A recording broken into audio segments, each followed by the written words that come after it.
Assalamualaikum warahmatullahi wabarakatuh. Perkenalkan, kami kelompok 7 ingin menjelaskan materi terkait aplikasi riset komunikasi media.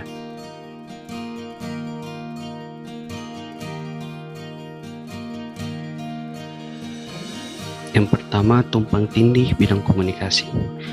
Everett M. Rogers menyebutkan bahwa sejarah komunikasi sudah dikenal dan diperkirakan mulai sekitar 4.000 tahun sebelum Masehi, yang biasa disebut dengan zaman Cro-Magnon. Kemudian sekitar 22.000 sebelum Masehi, para ahli prasejarah menemukan lukisan-lukisan di dalam goa yang diperkirakan merupakan karya manusia pada zaman tersebut. Lalu, sejarah perkembangan komunikasi itu dibagi menjadi 4 era. Yang pertama, era komunikasi tulisan, diperkirakan ketika bangsa Sumeria mulai mengenal kemampuan menulis dalam lembaran tanah liat sekitar 4.000 tahun sebelum Masehi. Yang kedua, era komunikasi cetakan. Era ini dimulai sejak ditemukannya mesin cetak oleh Gutenberg dan John Caesar di Jerman pada tahun 1456 dan berlangsung selama 5.000 tahun. Era telekomunikasi pada tahun 1844. Samuel Morse yang menemukan alat telegraf yang pertama dan mengawali era telekomunikasi. Yang keempat, era komunikasi interaktif. Era komunikasi interaktif mulai terjadi pada pertengahan abad ke-19 dengan ditemukannya mainframe komputer ENIAC dengan 18.000 vakum tubes oleh para ahli dari Universitas Pennsylvania di Amerika Serikat pada tahun 1946.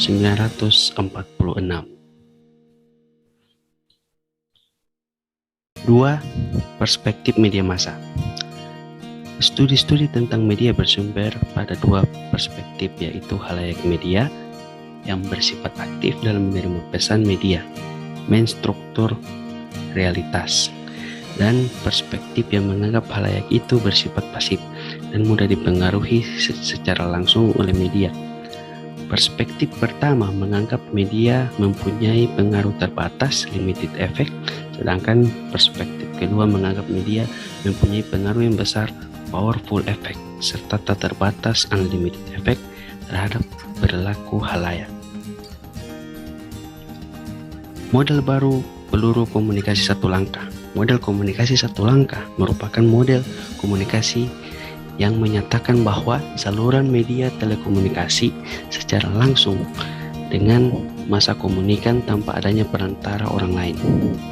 Namun pesan tersebut telah sampai ke semua komunikan dan tidak menimbulkan efek yang sama kepada setiap komunikan.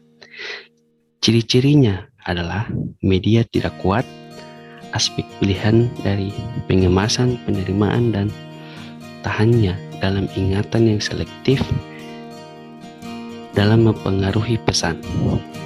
Ketiga, setiap komunikan memiliki efek yang berbeda-beda. 4. Uses and gratification theory. Teori penggunaan dan kepuasan atau uses and gratification theory disebut-sebut sebagai salah satu teori yang paling populer dalam studi komunikasi massa. Teori ini mengajukan gagasan bahwa perbedaan individu menyebabkan audiens mencari, menggunakan, dan memberi tanggapan terhadap isi media secara berbeda-beda yang disebabkan berbagai faktor sosial dan psikologis yang berbeda di antara individu audiensi. Yang kelima, itu ada agenda setting.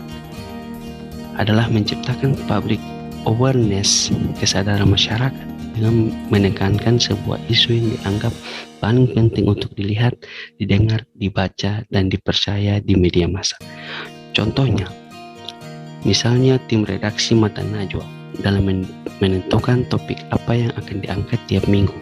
Misalnya mereka akan mengumpulkan isu-isu potensial dan memiliki banyak nilai berita yang bisa menarik perhatian publik.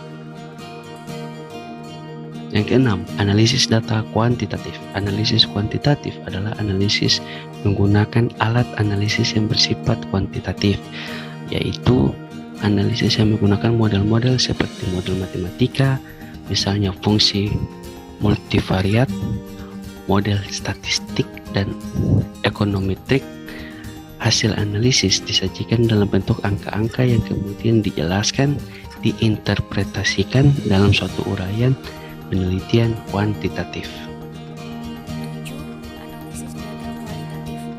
Analisis data kualitatif merupakan suatu proses yang berarti dalam mengorganisir data menjadi beberapa kategori dan mengidentifikasi pola-pola hubungan di antara banyak kategori.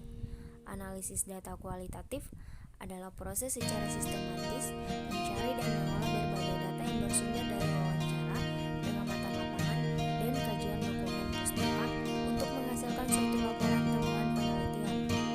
Analisis data kualitatif adalah analisis yang tidak menggunakan model matematika, model statistik, dan ekonometrik, atau model tertentu lainnya. Dalam hal ini, sekedar membaca tabel-tabel, grafik-grafik, atau angka-angka yang tersedia kemudian melakukan uraian dan penafsiran. Dalam penelitian kualitatif, data diperoleh dari berbagai sumber dengan menggunakan teknik pengumpulan data yang bermacam-macam dan dilakukan secara terus-menerus. Kemudian 8. Analisis wacana. Kata wacana dalam bahasa Indonesia secara umum dikenal sebagai padanan kata discourse dalam bahasa Inggris, meskipun ada juga yang menerjemahkannya sebagai diskursus. Dalam pengertian di atas, wacana secara umum dapat terbagi: 1. Komunikasi verbal atau percakapan. 2. Komunikasi tutur yang merupakan suatu kesatuan atau satuan bahasa terlengkap yang direalisasikan dalam bentuk karangan utuh. 3. Kemampuan atau prosedur berpikir secara sistematis dan kemampuan atau proses memberikan pertimbangan berdasarkan akal sehat. Namun dalam konteks analisis wacana, para ahli umumnya bersetuju bahwa wacana adalah konsep yang melahirkan pemakaian bahasa dengan konteks sosial. Oleh karena itu, analisis wacana dapat diartikan sebagai sebuah cara untuk memahami interaksi sosial dengan menganalisis medium yang dipakainya, yaitu bahasa. Kemudian analisis framing. Analisis framing adalah analisis yang dipakai untuk melihat bagaimana media mengkonstruksi realitas. Analisis ini juga digunakan untuk melihat bagaimana peristiwa dipahami dan dibingkai oleh media. Ada dua esensi framing utama, yakni bagaimana peristiwa dimaknai dan bagaimana fakta ditulis. Analisis framing adalah pembentukan pesan atau makna dari teks. Framing melihat bagaimana teks atau pesan dikonstruksi oleh wartawan dan media serta bagaimana menyajikannya kepada halayak. Pada dasarnya, analisis framing merupakan versi terbaru dari pendekatan analisis wacana, khususnya untuk menganalisis teks media. Kemudian semiotika. Semiotika adalah sebuah disiplin ilmu dan metode analisis yang dapat mengkaji tanda-tanda yang terdapat pada suatu objek untuk diketahui makna yang terkandung dalam objek tersebut. Semiotika berasal dari bahasa Yunani semioin yang berarti tanda. Semiotika adalah ilmu yang mempelajari tanda. Dalam pandangan Yes, segala sesuatu yang dapat diamati atau dibuat teramati dapat disebut tanda. Kemudian aplikasi teori niche atau ekologi media untuk mengukur persaingan media. Teori niche dapat digunakan untuk riset tingkat kompetisi antar media massa, baik itu surat kabar, radio maupun televisi. Teori ini juga dapat digunakan untuk mengukur persaingan antar program PR beberapa perusahaan. Bagi praktis PR, riset ini berguna sebagai upaya melakukan monitoring lingkungan eksternal, misalnya untuk mengukur persaingan dengan kompetitor. Teori niche muncul dari disiplin ekonomi. Menurut teori ini, untuk mempertahankan kalangan langsung yang sulit memerlukan sumber penunjang yang ada di dalam sekitarnya. Bila sumber penunjang kehidupan yang diperlukan itu sama dan jumlahnya terbatas,